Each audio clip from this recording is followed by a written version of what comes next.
Imagine this. You wake up tomorrow morning and something is terribly wrong. The familiar rhythmic sound of the ocean waves has been replaced by an eerie, profound silence. It's not just quiet, it's an absence. Within the first hour, the world descends into confusion. Along every coast, fishermen find their boats sitting awkwardly on dry, muddy ground. Ships are stranded, tilting on exposed seafloors. Coastlines have inexplicably stretched for miles, revealing a seabed that hasn't seen the sun in millennia. News reporters are calling it a strange atmospheric event, a freak low tide, but they are catastrophically wrong. The entire ocean, all 321 million cubic miles of it, is vanishing. 3 hours in, scientists at NASA and NOAA are in a state of controlled panic. Satellite data paints an impossible picture. Steam is rising from every corner of the globe where water once was. Earth's temperature is spiking, and humidity is soaring to unprecedented levels. The oceans aren't draining away, they're boiling into the sky. The cause is unknown. A sudden, intense solar burst, a catastrophic shift in Earth's magnetic field, but the effect is terrifyingly clear. The planet's greatest coolant has become its greatest furnace. By hour 6, raw panic grips the globe. The air grows thick, heavy, and hot. Every breath feels like inhaling steam from a boiling kettle.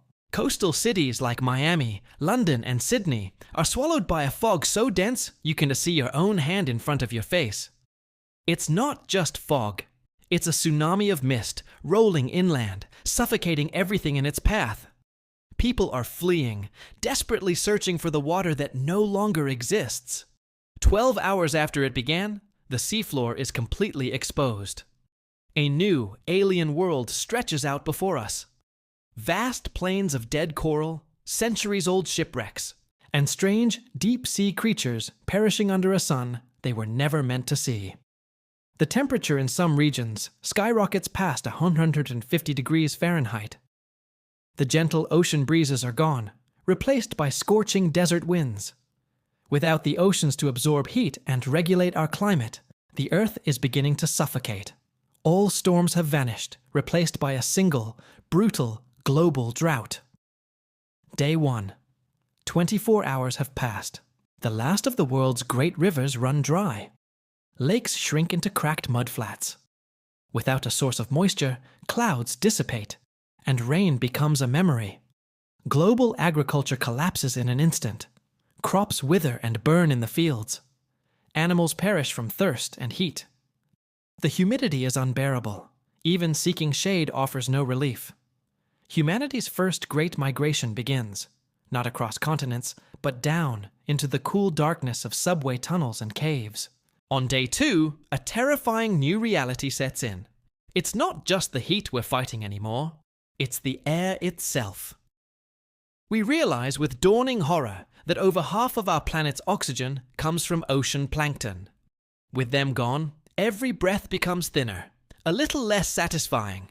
Scientists issue a grim prognosis. Mass suffocation is just months away.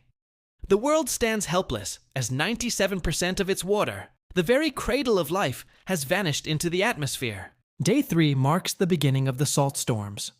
Hurricane-force winds begin to tear across the dried, vast ocean basins.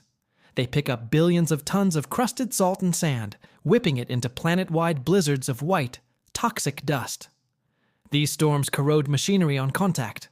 Metal turns brittle and shatters. The once beautiful ocean floor transforms into a deadly, shimmering desert of salt under a relentless, burning sun. By the end of the first week, the atmosphere reaches a breaking point. The immense humidity has trapped all the heat, turning our world into a planetary greenhouse of death. Nights no longer bring any relief. The heat is a constant, oppressive blanket. In the cities, asphalt melts and flows like black lava. The horizon glows a permanent, angry red. 1 month in, humanity has retreated deeper underground. Survival now depends on geothermal energy, tapping into the Earth's inner heat to power our subterranean shelters. The last remaining scientists, buried in fortified mountain facilities, desperately try to recreate miniature oceans, sealed reservoirs designed to restart the water cycle. But it's a futile effort. Without the immense pressure of the original oceans, any water they create boils away instantly. At 3 months, our planet's protective shield begins to fail. The loss of the ocean's mass has weakened Earth's magnetic field. Deadly space radiation now floods the atmosphere, frying electronics and shredding DNA. A few moments on the surface are enough to cause severe burns. From space, our once vibrant blue marble is now a scorched brown wasteland.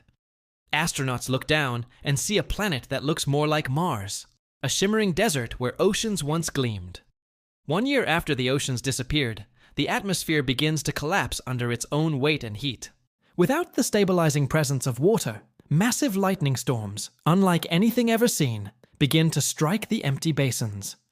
They ignite the salt dust and trapped gases, and soon, the ocean floor itself is on fire.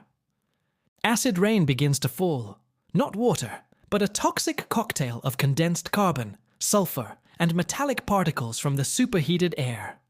Humanity clings to survival in sealed underground domes, growing food with recycled air and artificially generated moisture. 10 years pass. The planet finally finds a new, terrifying equilibrium. It is a world of stillness.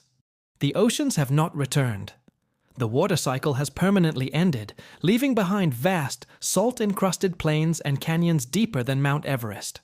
The sky is a pale, hazy orange. Clouds are a myth, and rainfall is extinct. Yet, deep underground, humanity endures. We are evolving, adapting, creating new, self-contained ecosystems powered by technology. We build colossal mirrors on the surface to reflect the sun's heat, and we invent machines that condense the last traces of vapor from the toxic air, trying to bring back water, one precious drop at a time. 1,000 years after the Great Vanishing, something miraculous begins. The planet starts to heal, but in ways no one could have predicted. The atmosphere has cooled just enough, and intense volcanic activity from deep within the Earth releases trapped pockets of ancient moisture. In a few rare locations, steam rises from deep fissures in the planet's crust, condensing to form the first new pools of water in a millennium. Humanity emerges from the depths, blinking in the strange light. We are different now, stronger, more resilient, forever changed. We gaze upon this dry, alien world with a sense of awe and profound humility. The great oceans are gone forever, but life, against all odds, has found a way to begin again. As the survivors build new civilizations around these small, sacred lakes, they tell the story of the lost oceans, not as something they mourn, but as the reason life ever existed at all. Because when the last drop of water vanished from the surface, humanity finally discovered its greatest truth. We are nothing without our oceans, and we are everything when we fight together to bring them back. Thank you so much for watching. If this thought experiment resonated with you, please consider liking this video and subscribing for more journeys into the what-ifs of our world. Stay curious